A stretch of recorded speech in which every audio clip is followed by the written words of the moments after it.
You're listening to Marketing Spark, the podcast that delivers insight, tools, and tips from marketers and entrepreneurs in the trenches in 20 minutes or less.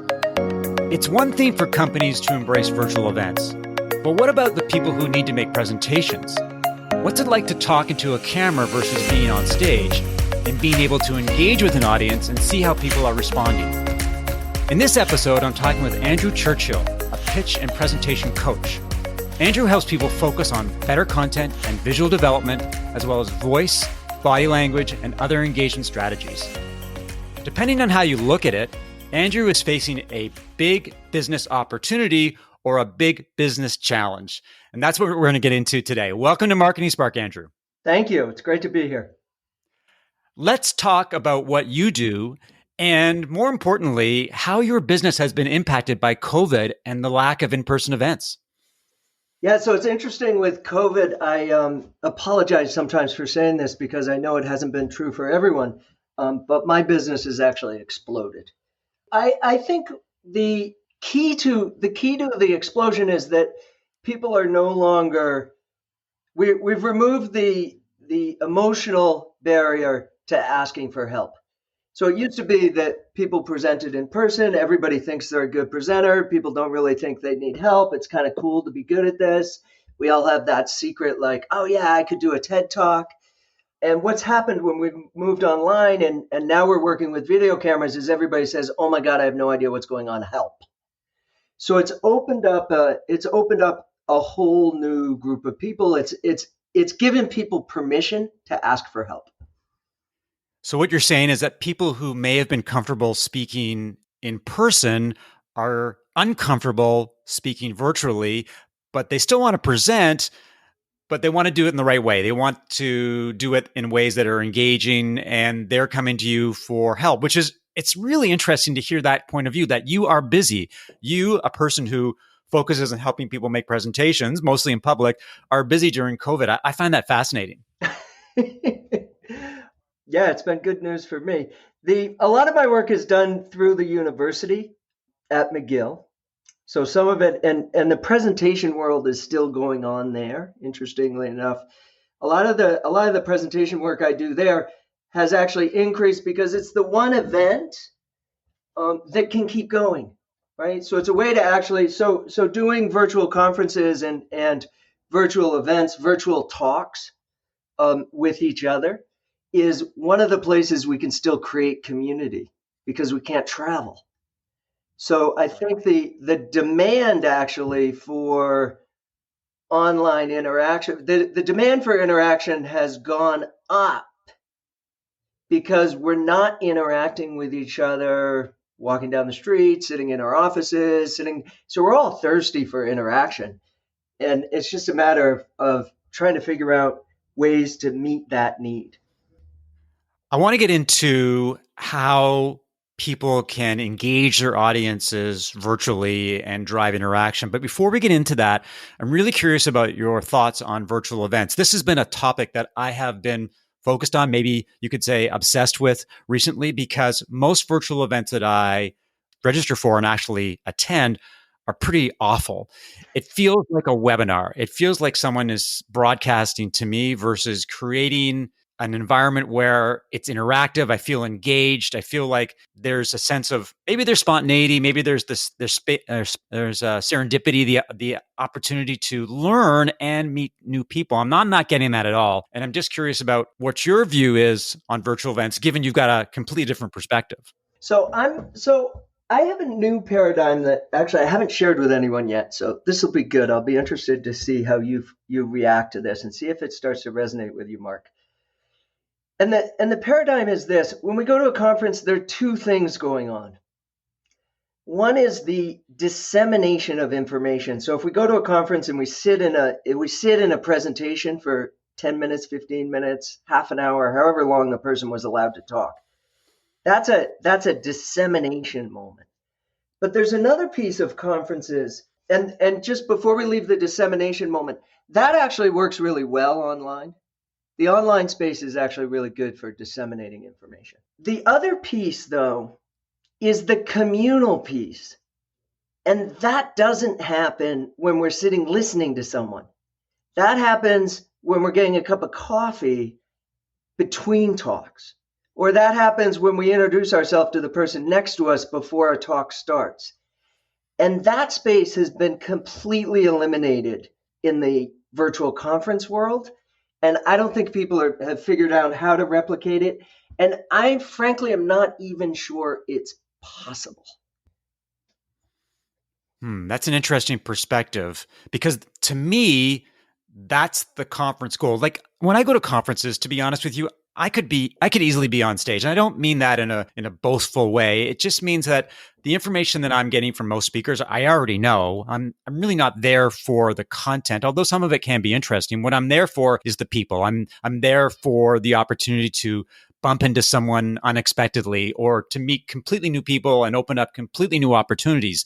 That's the value for me. And I think you're right. I think a lot of conferences are struggling with that. I look at a platform like Hopin, which allows people to hold these, it's almost like speed dating. So you're on a virtual event, and then they'll have the speed dating opportunity where you'll meet somebody random in a side room, which I think tries to replicate that conference experience. But you're right. I just don't know if anyone's going to figure it out, going to be able to replicate that whole conference experience. My question is that fundamentally, I have a question about whether or not. So a lot of talks going on about synchronous versus asynchronous, right? And I think it's really difficult to do synchronous, multi-people conversations online, virtually. There's a fundamental barrier of technology that people haven't really figured out yet of how do we have, like, there's a reason we're doing a podcast with 2 people, not 7, right? Can't do it with 7 people. But if we were in person, we could. And this is a real challenge. I think one of the things that conferences need to figure out is how do they create space for people to interact organically? And then how do they create space to disseminate information? And I think what's happening with conferences right now is they're just hyper focused on the dissemination of information, and they're getting that fine, but without the organic interaction, it's useless. Nobody wants to go. It's a horrible experience. So what we need to do is figure out how to do this organic interaction. And I'm not sure, to me, my best organic interaction in the last 6 months has been in the last 60 days, and it's all been on LinkedIn, and it's all been asynchronous. But you and I have had conversations on LinkedIn, and sometimes there's 4 hours, sometimes there's 3 days between those responses. But we've gotten to know each other. We've developed a relationship. We've gotten to know each other's businesses. We've now ended up having a conversation virtually with the two of us in the form of this podcast. But I do think that there's some asynchronous components that virtual conferences ought to be looking at and integrating, things like Volley that's coming out with like and LinkedIn just started, right, where now you can send people a short audio clip. What do you think? It's a new landscape. It's a completely new engagement landscape, and we're all trying to figure it out. And I think that's one of the interesting things about LinkedIn that is happening right now. People are making connections, they're commenting, there's all that activity going on. And I still believe that the real value to LinkedIn is conversations, is the ability to break through the digital barrier and ask someone if they're open to having a conversation. And my experience has been, for the most part, that you're right. As you said earlier, people are thirsty for interaction. They're thirsty for conversations. They're thirsty to connect with other people. And so those barriers have totally disappeared. And I'm talking to people all around the world, and the conversations, people are enthusiastic, they're interested, they're curious. And this is something that I don't think would have happened pre-COVID. Now let's turn our sights a little bit to what you do and how you are helping people do a better job presenting virtually. So when I do presentations, like, I'm a very energetic speaker, and I move around the audience and I ask questions, and people, that's part of my shtick, right? But how do people engage audiences digitally when you're just looking at their face? What are some of the techniques that they can use to get their audience excited, curious, interested, all the good things that happen when you present in person? So this is another one where I'm coming up a little against a paradigm wall here. And I'm starting to think about this word engagement and what does it actually mean? Because traditionally engagement has been about speaker audience interaction, right? So there's some things you can do. There's some really good tools for increasing that online. Some of the things I do, like I will use polls quite a bit because it's really easy to get everybody in the audience to answer a poll. And I don't ask trick questions, but I ask questions. I tend to ask questions that every answer is correct. And then I ask someone who I asked someone who said C, which maybe only 10% of the people answered C. I say, okay, someone who said C, will you tell us why you said that? Because I think that's really smart and it would be great if everyone could hear from you. And I always get someone who pipes in those situations. So I haven't called on someone specifically, but I have gotten some audience interaction that is more curated. So I think the key to audience interaction when you're in the online space is to curate it. In other words, you gotta set it up more than when you're in person. Some of the other things you can do. So I do simultaneous responses to a chat question. If you've never done that, it's super interesting. What you do is you ask a chat question, and then you give the audience 30 seconds to type in their answer, and then everybody hits enter at the same time. And there's this weird everybody feels like they need to do it. So people actually do it. Like I get response rates upwards of 90% when I do this. And then suddenly as a speaker, you have this incredibly rich, say you have 20 people, 30 people, you have 20 or 30 comments. You can then build the next 10 minutes of your presentation responding to the ones that you want to. So those are two tricks in the traditional engagement space. But I said I was running into a little bit of a paradigm shift here. And the paradigm shift here is that what happens if engagement isn't really audience? What happens if we made an engagement not about speaker audience, but about audience content, which is really what we want to engage our audience with, right? We want to engage our audience with the content, not with us. And that shift to me, so I started just thinking about this question. I was actually thinking about it this morning because you had asked me this question a couple of days ago, right? As we were getting ready to, and I was giving this some thought. And in that case, so if I want people to better engage with the content, then I fall back to stories because stories engage people.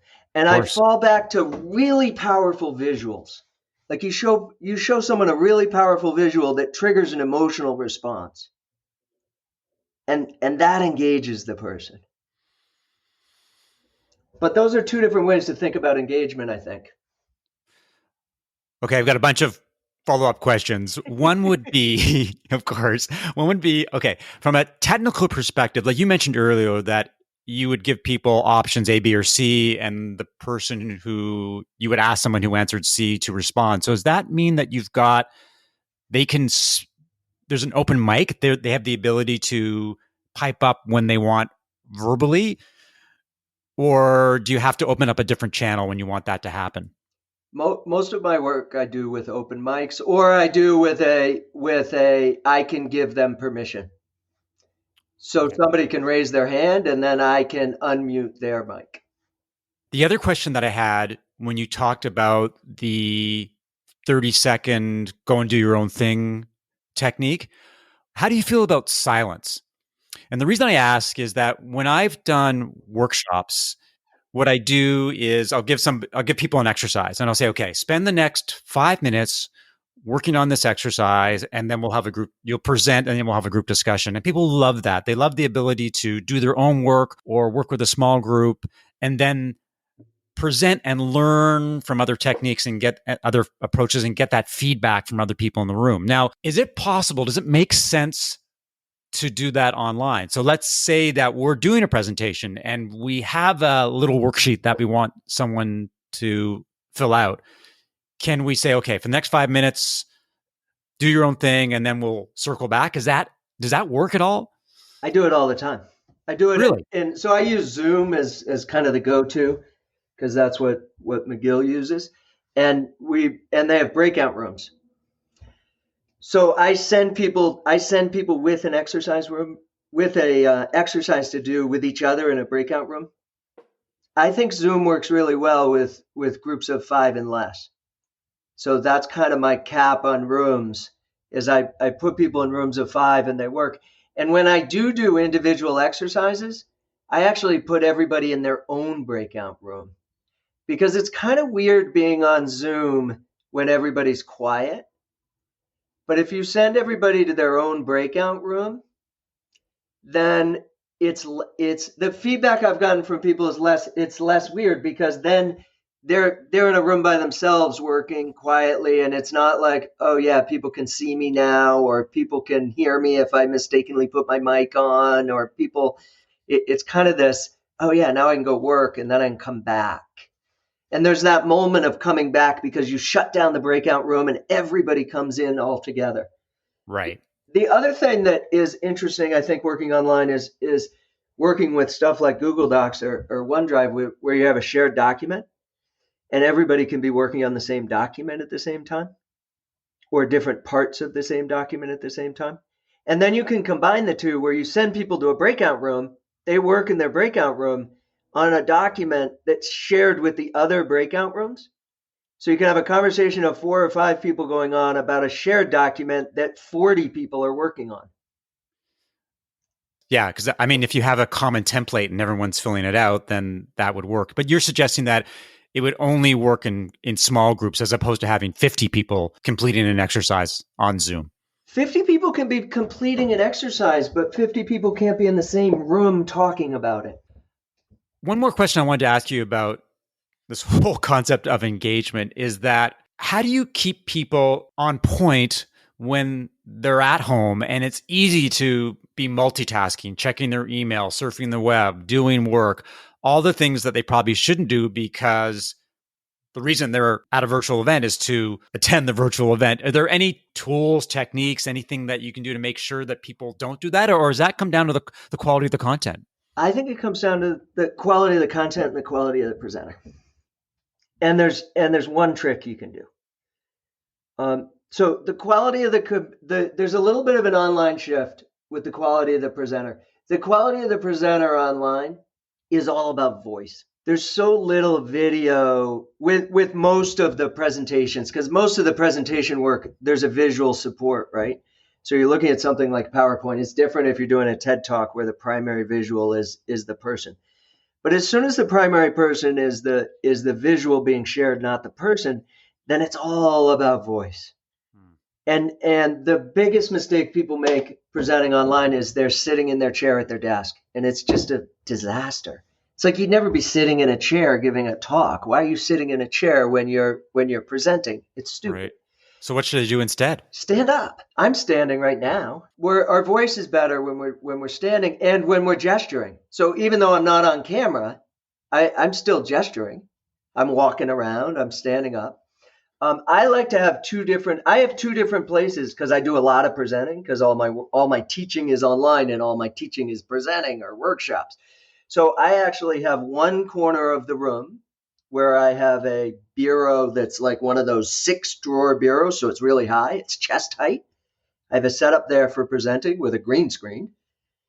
It doesn't take up hardly any room because the green screen's only a foot behind me and I'm standing right next to the bureau. And then on the other side of the room, I have my desk. I work from my desk. But when I go to present, I go stand up and I'm in a different place. And psychologically, it's like going to work, right? If you were going to a conference to present or if you were going to an auditorium to present, you'd enter the auditorium. I have a little hole in the green screen at the end and I enter the presentation space. So I have that mental switch that people aren't doing because they're sitting at their desk presenting from their desk.